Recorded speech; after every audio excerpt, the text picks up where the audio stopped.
नमस्कार मैत्रिणींनो, आजच्या व्हिडिओमध्ये ना मी मुनिया पैठणीवरील कटोरीचा अस्तरचा ब्लाऊज आहे तर तो ए टी जेड माहिती तुम्हाला पार अस्तर जोडण्यापासून ते फिटिंग टाकेपर्यंत संपूर्ण माहिती सांगणार आहे. तर व्हिडिओ लास्टपर्यंत नक्की बघा आणि खूप महत्त्वाच्या टिप्ससुद्धा आहेत.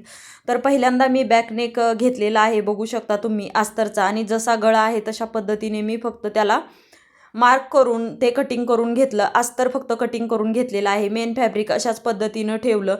जर तुम्ही नवीन शिकत असाल तरी ते टाचण्या लावून घ्या गळ्याला, परंतु हा कपडा वगैरे सरकत नव्हता, खूप छान असा कपडा होता. तर त्यामुळे मी कुठेही पिन वगैरे काहीच लावलेली नाही आणि बरोबर जो मेन पार्ट आहे तर तो बरोबर ठेवलेला आहे आणि अस्तर त्यावरती ठेवून घेतलं आणि अशा पद्धतीने गळ्याला सर्व बाजूंनी टीप टाकून घेतली. छोटे छोटे असे कट्स टाकून घ्यायचे, बघू शकता तुम्ही. तर असे कट्स टाकल्याच्या नंतर अस्तरच्या बाजूने गळ्याला सर्व बाजूंनी अशी दाबटीप टाकून घ्यायची. तर ज्यावेळेस गळा पलटी करायचा असेल तर दाबटीप टाकली तर खूप छान अजून फिनिशिंगमध्ये गळा तयार होतो. आणि यानंतर परत एक आतल्या साईडला अस्तर फोल्ड करून परत एक मेन टीप टाकून घ्यायची गळ्याच्या भोवतली, बघू शकता तुम्ही. तर अशा पद्धतीने व्यवस्थित गळ्याला जसं आहे अस्तर वरच्या साईडनं नाही दिसलं पाहिजे अशा आकारामध्ये तो गळ्याला बरोबर टीप टाकून घ्यायची आणि अशा पद्धतीने पूर्ण गळा हा रेडी करून घ्यायचा. तर बघू शकता मी गळा व्यवस्थित हा रेडी झालाय, चेक केलं. यानंतर अस्तर आणि जे मेन फॅब्रिक आहे पाठीमागच्या पार्टचं तर ते जॉईंट करून घेतलेलं आहे. तर सर्व बाजूंनी हे अशा पद्धतीने जॉईंट करून घ्यायचं. तर बघा मी जॉईंट करतच आहे. तर तुम्ही अजून सबस्क्राईब केलं नसेल तर चॅनलला आपल्या सबस्क्राईब करा. आणि बघू शकता तुम्ही सर्व बाजूंनी मी पार्ट स्टिच केल्याच्या नंतर जे एक्स्ट्रा मार्जिन असतं अर्धा इंचाचं दोन्ही साईडनी ते कट करून टाकायचं. आणि यानंतर आपण बॅकचे टक्स कसे टाकायचे आणि कमरेच्या साईडला एक पट्टी कशी लावायची तर ते सुद्धा मी तुम्हाला पुढे सांगतच आहे. तर यानंतर काय करायचं, जो आहे गळा तर त्याचं सेंटर काढून घ्यायचं. पुढे 4.5 इंच आणि उंचीमध्ये 4.5 इंच. तर अशा पद्धतीने कपडा धरून 1/2 इंच सिलाई मार्जिन घ्यायचं, म्हणजे टोटल बॅकचा टक्स हा अर्धा इंचाचा रेडी होतो. तर अशाच पद्धतीने मी दोन्ही साईडचे टक्स टाकून घेतले, बघू शकता.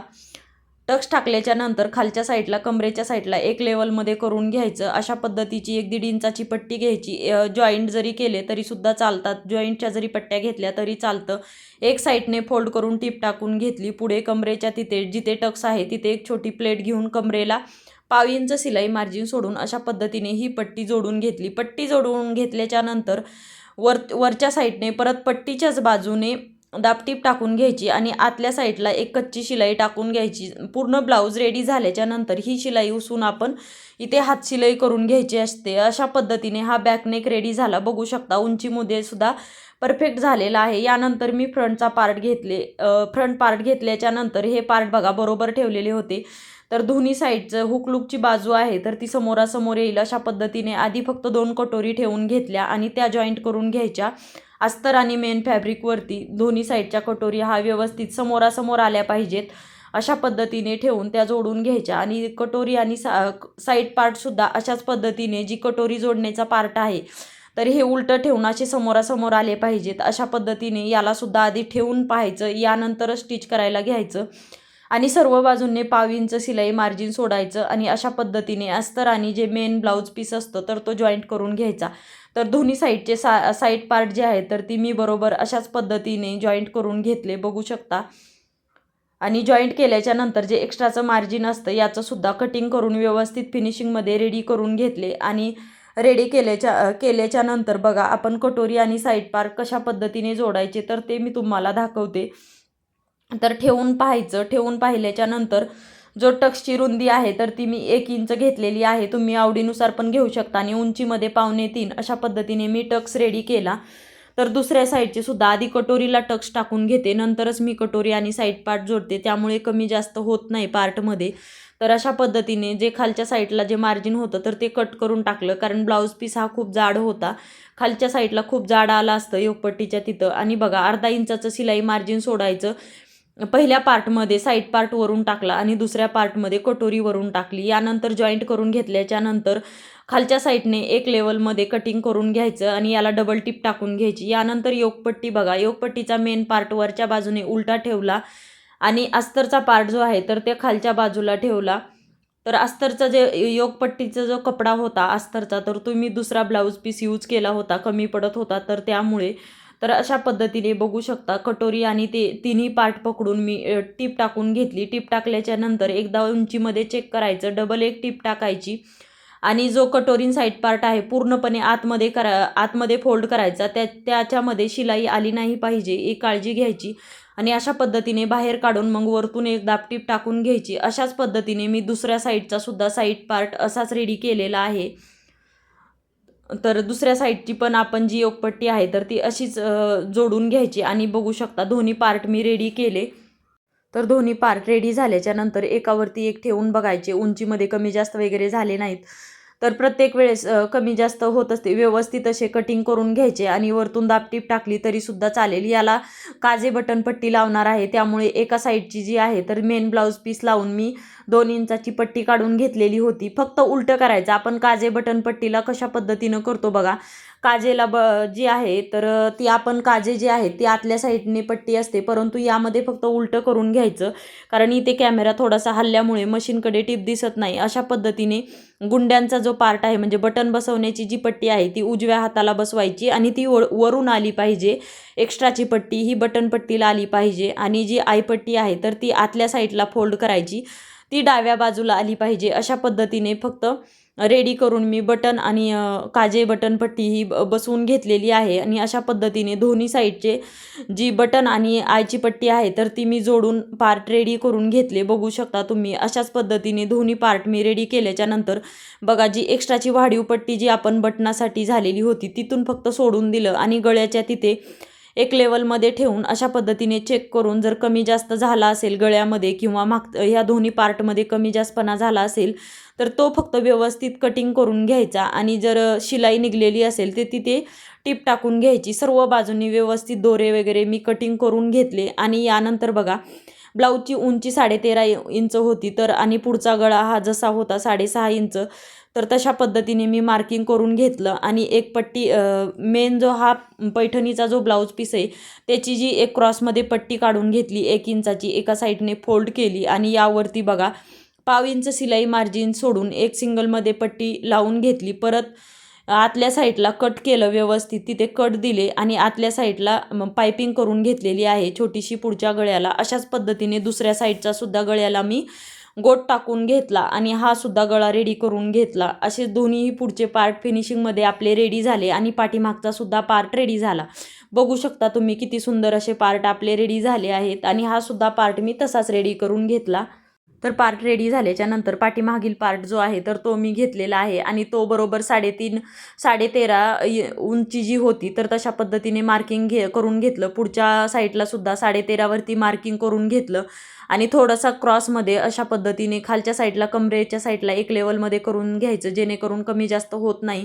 अशा पद्धतीने ठेवून थोडंसं क्रॉसमध्ये अशी शोल्डरला मी टीप टाकून घेतली आणि टीप टाकल्याच्या नंतर परत त्यावरती 2-2, 3-3 टीप टाकून घ्यायच्या आणि अशा पद्धतीने शोल्डर जॉईंट करून घ्यायचे. शोल्डर जॉईंट झाल्याच्या नंतर सर्व बाजूंनी हे व्यवस्थित फिनिशिंगमध्ये ठेवून घ्यायचं, एकावरती एक पार्ट ठेवून घ्यायचे आणि बघा पुढचा गळा चेक करायचा. परत जे आहे तर मोंड्यामध्ये जे आहे हे पार्ट खालीवरी झालेले असतात ते सुद्धा व्यवस्थित अशा पद्धतीने ठेवून बघायचे आणि कटिंग करायचे. तर ब्लाऊज अशा पद्धतीने जर तुम्ही कटिंग केला तर ब्लाऊज हा फिनिशिंगमध्ये कधीच चुकत नाही. पुढच्या साईडचा मोंडा हा कमी असतो, मागचा हा जास्त असतो. अशा पद्धतीने ठेवून पाहायचं आणि सर्व बाजूंनी ही कटिंग करायला कधीच विसरायचं नाही. ही खूप महत्त्वाची टिप आहे. ज्यावेळेस ब्लाऊज पूर्ण रेडी होतो आणि बाही बसवायच्या आधी अशा पद्धतीने जर तुम्ही चेकिंग केलं तर तुमचा ब्लाऊज कधीच चुकणार नाही, जास्त घोळ वगैरे येणार नाही किंवा मागचा पुढचा पार्ट हा कमी जास्त होणार नाही. कटिंग केल्यामुळे तिथली शिलाई उसवली गेली होती, तिथे मी शिलाई टाकून घेतली आणि यानंतर लगेचच बाही जोडायला घेतली. तर त्यातीलच एक बाहीचा पार्ट जर तुमच्या बाहीला जॉईंट येते असेल तर तुम्ही जॉईंट देऊन शकता. तर बघा मी बाही ठेवलेली आहे, बरोबर ठेवली. त्यावरती अस्तरची बाही ठेवून घेतली उलट्या साईडने, जेणेकरून जो जॉईंट दिलेला आहे आतल्या साईडला फोल्ड होतो आणि 1/2 इंच शिलाई मार्जिन कट वगैरे दिले आणि दाबटीपसुद्धा टाकून घेतलेली आहे आणि परत वरच्या साईडने परत एक टीप टाकून घेतली. अशा पद्धतीने दंडघेराच्या साईडने बाही पूर्णपणे व्यवस्थित रेडी केली. परत सर्व बाजूंनी अस्तर आणि मेन फॅब्रिक आहे तर ते जॉईंट करून घेतलं. जेवढी बाहीची लांबी आहे तेवढी मार्किंग करून घेतली.